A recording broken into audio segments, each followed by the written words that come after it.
I was questioning everything, God, myself, my future, as I walked across campus in the heart of autumn. I was late for a class and cut through a field. My brisk pace was interrupted by the force of the wind, carrying spirals of leaves into the blue sky and embracing my whole being with each step. I was suddenly awake to the sacredness of everything around me. It was like I was seeing what was already there, but with greater depth and clarity. Everything, without exception, was drenched in divine presence and light. It was not something that descended for the moment. I was waking up to what was already there. In the words of the Christian mystic Mechthild of Magdeburg, the day of my spiritual awakening was the day I saw and knew I saw all things in God, and God in all things. Frequently, when I ask people about what nourishes their soul or what spiritual practices are important for their faith, people speak of the earth. It was a cherished campground and nights under starry skies where the presence of God was first truly felt. A climb up a mountain brought renewed perspective, or watching waves at the ocean's edge returned the soul to a deeper rhythm. Gardening, pulling weeds, hiking, walking through the park, sitting on the porch, gazing at a fire, the first signs of spring after a long winter, are universal ways of drawing nearer to the God we seek. While churches and other sacred indoor places occupy the list from time to time, it's clear to me that as humans, as members of creation, when we are yearning for divine presence, the most natural place to go is outside. In a practical sense, no life can occur without the places of our planet. We are inextricably connected to the earth for our breath, bodily existence, and daily sustenance. Sally McFagg reminds us that we could not live a moment without the gifts of the earth, which is God's body. Take a moment right now to revel in wonder at your aliveness. How are you breathing? Where did the food come from that sustained you this day? What about the materials that were used for the building of your home, the weaving of your clothes, the precious metals that power your technology? However separate we appear to live, our inerrant connection to the planet is undeniable. Spiritually, we affirm this physical reality in section 90 of the Doctrine and Covenants, proclaiming that spirit and element are inseparably connected. Ellen F. Davis reminds us that being fully human means also understanding our unbreakable bond with the land, the material base of life. One cannot go more than a few chapters in the Old Testament without seeing some vivid reference to land and its importance for humanity. Beginning with the image of Adam, Hebrew for man or humankind, formed from Adamah, soil, in Genesis 2:7. That wordplay suggests a kind of familial connection. It is a subtle yet powerful reminder that the life of a people comes from its land. The more I study the stories of our biblical ancestors, the more I am convinced that the sacred geographies of divine encounter are much more than background. They are essential places of opening, meeting, transforming that could not have occurred without them. Ponder for a few moments all the sacred landscapes that are referenced throughout the Bible. Our ancestors are hardly ever inside. Jacob lays a stone under his pillow and falls asleep under a starry sky when his dream awakens him to the presence of God even in this place. Jesus spends 40 days in the wilderness in discernment and resistance so that he could return to his ministry with integrity and clarity of call. The Israelites wander in the wilderness searching for home, and their wandering and longing and seeking is our spiritual foundation. Zacchaeus climbs a tree. Job revels at the unfathomable diversity of creation. And Jesus' ministry happens on fishing boats, atop a mountain, under the trees, kneeling at night in the Garden of Gethsemane.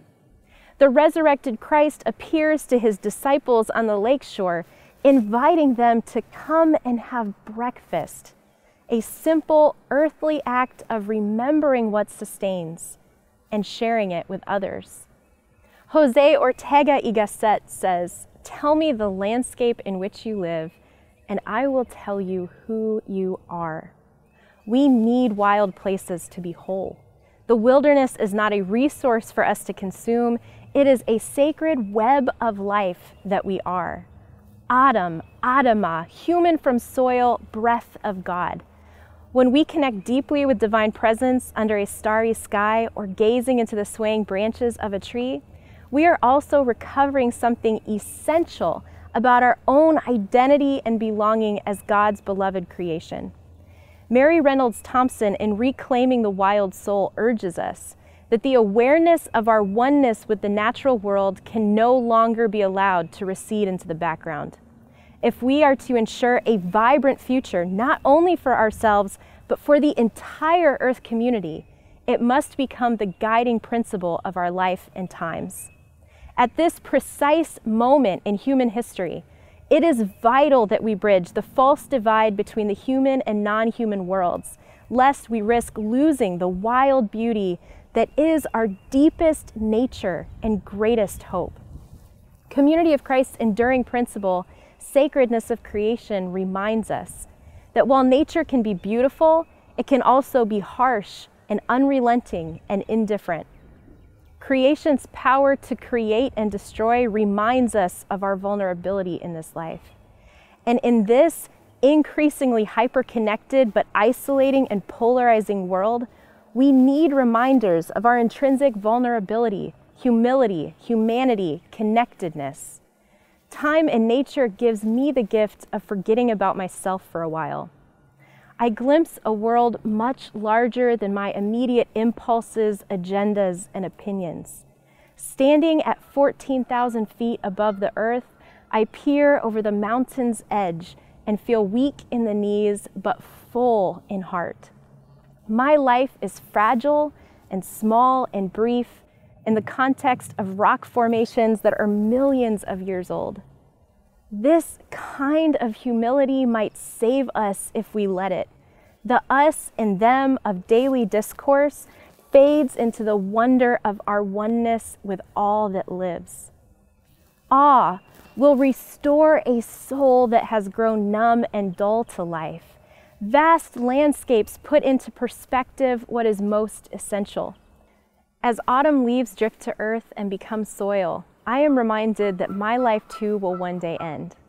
That I am graced with the gift of aliveness in this place for this time right now. And that no matter what I do or where I go, I always belong. I have tried to expose my young daughter to as much natural beauty as possible. In the desert, at the beach, at the base of a sequoia, picking up rocks as we walk the neighborhood, I have whispered into her ear, "This is all God's beloved creation, and you are part of it." It feels like one of the most important things I know to pass along to the next generation. What if all of our children hear this message from their earliest moments? You already belong. Everyone is sacred. Maybe we would raise a generation of peacemakers who could finally learn to live in harmony with each other and all forms of life. Waking up to our oneness with creation is both a call to action and a call to renewal. The earth needs us to put an end to destructive habits that contribute to climate change, deforestation, pollution, and diminished biodiversity. But we are also deeply in need of wild places that literally sustain us and give us life. I want to offer a few simple practices for renewing our souls and restoring our connection with the earth. The first is praise. If you are looking for examples, turn to the Psalms. Praise is the natural response of the heart when moved by awe, beauty, and connection. When I sit outside and listen to the birds in the evening as the sun sets, I feel an uprising of praise within. It is a movement of awe and wonder. It doesn't need to be verbalized, but a song, a sigh, a breath, or a prayer can be a meaningful expression. Rabbi Abraham Joshua Heschel says it best. Our goal should be to live life in radical amazement.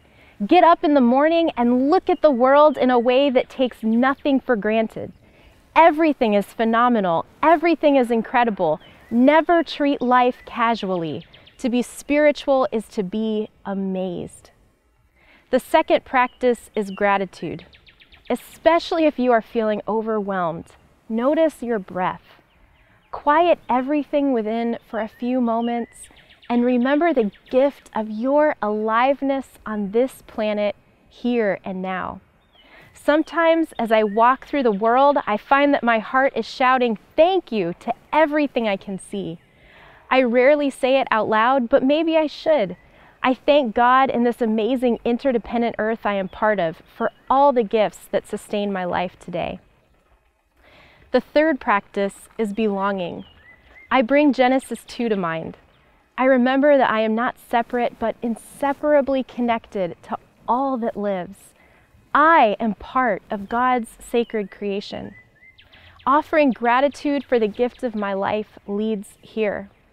How might the world change as we all awaken to the reality of our oneness in God, not just with other humans, but also other creatures and plants and trees? And the fourth practice is justice. Caring for the planet is a spiritual practice. Daily, I make choices that impact the health of my body, mind, spirit, and environment. Will I recycle? What kind of food will I eat? Will I buy fair trade? Will I consume more than I need or realize that I already have enough? Each act of justice toward the earth is a movement toward peace, healing, and wholeness. It is a spiritual discipline to live our intrinsic belonging by making daily choices that contribute to the flourishing of all life.